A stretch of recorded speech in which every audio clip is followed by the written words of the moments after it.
inonzi engineer Dereck Popi zvambotaurwa navachirairai. Ndauya paprogram iyi ndoda kukuudzai nezvemaprojects. So basically 2023 was a great year for us. Takaita maprojects akawanda nemamwe okuti other councils can only dream about doing such projects. Water and sanitation, tine project yekusanga. Taita project yekuita water reticulation. Izvezvi takava 1.2 kilometers out of 1.8 zitatika targeta gore rinoi. Izvi zvinoreva kuti tine over 500 residents who are going to benefit. On procurement of raw water pumps, we are procuring 3 raw water pumps. Mahombe kudarika atinawo basically ma 215 cubic per hour R2. Isusu turuwedzera 3 more which are 280 cubic per hour. And also kuvaka nepump house yacho ichazoenda ma raw water pumps iwayo. Tine 3 kilometers dzakaitwa ku medium density ku aerodrome the water reticulation, and also tine 0.2 kilometers dzakaitwa mu town area kunenge nzvimbo yanga isati yane mvura. Kana ichiflow panapa it's 100%. Ndozvo zvinoreva kuti dam redu rakazara. So this structure apa inonzi it's a spillway inenge iri pakati pedam. Then this dam is called Bangazani dam. Ine 2 mafeeders. Ine that feeder inobva uko ndo rinonzi budzi kana waku Mozambique, it's kind of a big deal. Okay. Because kana waku Mozambique anenge ya lake here or something anenge achiko, but it's kind of a big deal for Mozambicans. 310 meters for access, but you can say 300 meters a long stretch. Then so far pa stage itari panapa tapa stage inonzi curing. As you see this breaking, but not curing. Curing inoshanda kwa kugonda ivhu kuti ribondeke. Then number 2 inoshanda as nemabirida is creating as a DPC chimembrane kuti mvura ikanaya inokona iswa kanaya but mvura haina kupinda pasi. Saka ndozvo inoshanda izvo. So apa takaisa 2 layers mabases egraph. Base number 2 and base number 1 get over prime. But base number 1 already is to stabilize it using 2% cement stabilization. Then uku toda kuita yatinoti parking lot. Parking lot, yeah. Yekuti ya CBD tikona panapa tine open space iripo even kuseri kukamira moto. So toda kuti tikanga tapapedza zvakanaka totomaka mabase kuti design vale mabase anenge akaiswa mashoko kona uko kunoperera nenu saka vanopinda kubuda nekuseri, but muna muchingopinda tuma private cars ndo tunachipinda prepaid parking. So mainly apa prepaid parking tatora mari ikapinde torowa futi another prepaid parking uko torowa futi another prepaid parking kunana agreement but kuseri uko.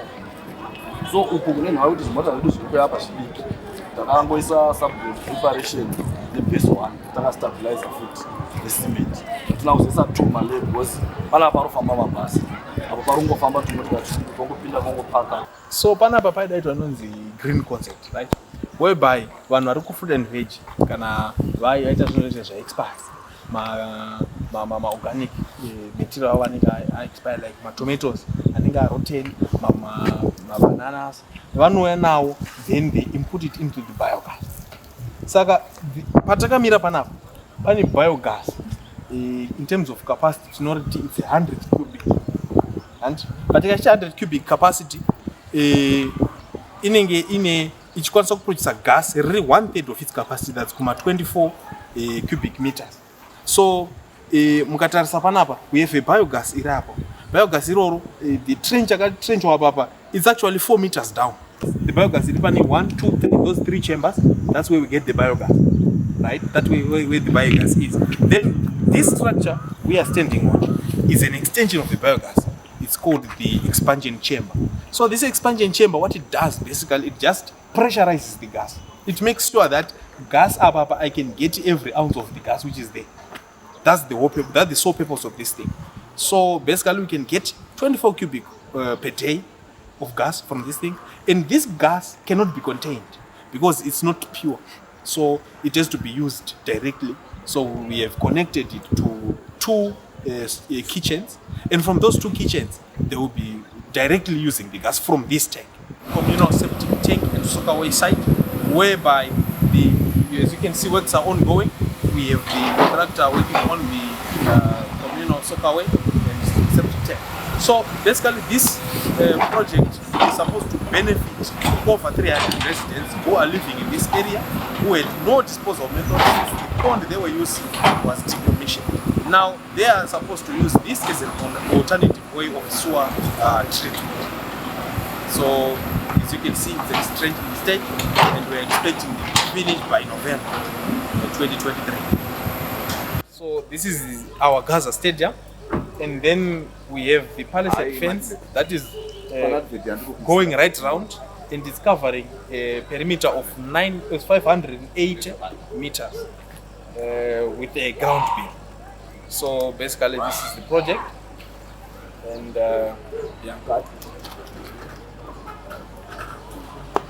this project was funded by the Chipinge Town Council. Nonzi James Mango, ndini chairman we project ino inonzi Gaza A hydroponic garden. Vanhu vakaselectwa munomu vakaselectwa through food program ngeplan, vanga vari mufood program, saka pakazostopwa food program they were selected kuti vauye vamwe vakapuwe mutsuro, vamwe vakapuwe huku, vamwe isusu tichiselectwa kuti tinge tiri munomu garden. Saka tasara hedu tiri 20 members tasara munomu Gaza hydroponic garden. Tiri kurima matimati, cabbage, spinach, peas, carrots, tsunga, ndo zvomuri kutoona tine nesari yembeu iri yapi totengese mbeu nesari yedu yematimati. Mafamasi like mbeu ino vanotoya chitotengera muno, izvi vanotoya chitotengera muno vane maresident mutown. Sokutoti nharaunda anenge watoona kamwe kakachitoda kupinda kutenga. Basically, stormwater was a challenge.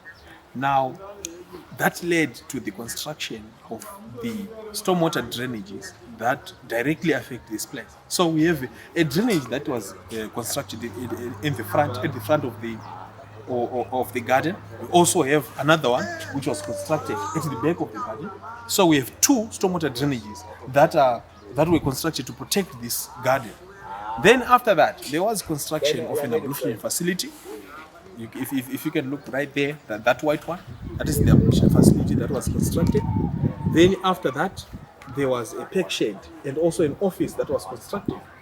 Then after that, we have the solar dryer, which is right over there. Naizvozvo ndo patinopedza ma-projects edu atiri kuita kuwater, then toenda kune atiri kuita kuma social services. Kuma social services tine St. Kelvin classroom block and St. Kelvin classroom blocks and ablution facilities.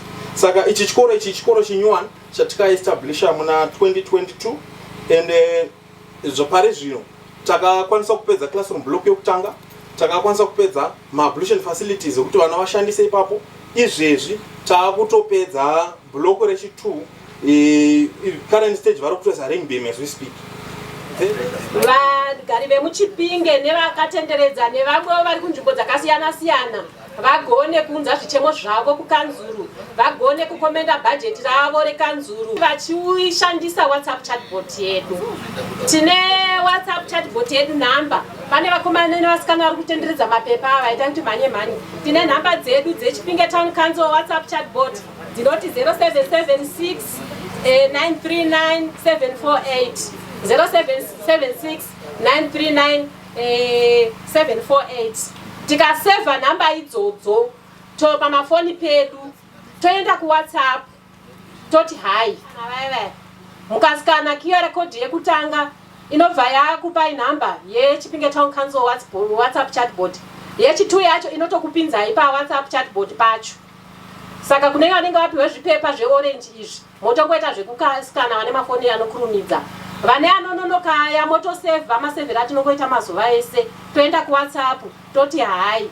Kana tati hai tinopiwa atinopiwa kana kuti menu atinopiwa message inenge iripo inenge ichitsanangura kuti Chipinge Town Council yapo pamhepo neWhatsApp chatbot.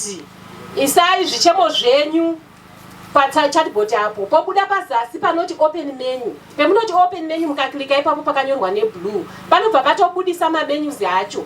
Mamenus aripo customer relations, tine budget consultation, tine mamwe ati kubuild anonzi waiting list nekuti mugone kujoina waiting list yenyu muri kure. Uyezve tine building inspection. Asi atikunyanyotaura nezvawo izvozvi customer relations yekuti mugone kuisa zvichemo zvenyu kukanzuru. Hazvisinei kuti muri kure kwakadini, munongoti hai moti open menu motoisa chichemo chenyu handiti zvotoendeka.